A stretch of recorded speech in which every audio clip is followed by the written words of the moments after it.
તો આ તરફ બરોડા ડેરીની ચૂંટણી દરમિયાન દિનુ પટેલે નિવેદન આપ્યું છે। વર્તમાન ચેરમેન દિનુ પટેલ મતદાન મથક પર પહોંચ્યા। બરોડા ડેરીના ઇતિહાસમાં પહેલીવાર 9 બેઠકો બિનહરીફ થઈ છે તેવું નિવેદન આપ્યું અને આગળ કહ્યું કે 4 બેઠકો પર ચૂંટણી થઈ રહી છે। બધા જ ઉમેદવારોને શુભેચ્છા। જે પણ જીતીને આવે દૂધ ઉત્પાદકોના હિતમાં કામ કરે। સહકારી રજિસ્ટ્રારે નોટિસ આપી છે, અમે જવાબ પણ રજૂ કરીશું।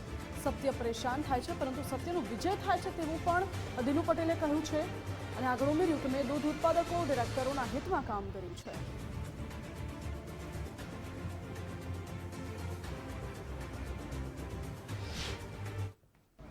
નોટિસની કામ કરે।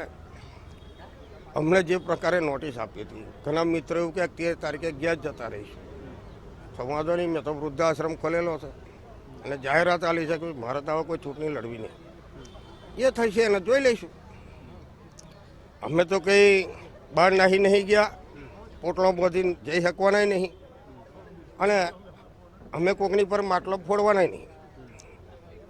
અમે તો સત્ય છે ને થોડી તકલીફમાં આવે પણ સત્યની જીત થાય છે, એમ અમે સાચા છે ને અમને સાચાને કુદરત મદદ કરશે એમ મેં દૂધ ઉત્પાદકોના હિતમાં જ કામ કરું છું। હું મારા સ્વાર્થ માટે કાર્ય કશું કામ વિચારતો નહીં। 1 કલાક પછી મારું મત આવવાનું છે તો ભગવાનને ખબર, તમને નહીં ખબર ને મને નહીં ખબર, તો મેં કેવી રીતે તમને કહું કાલે મેં શું કરીશું।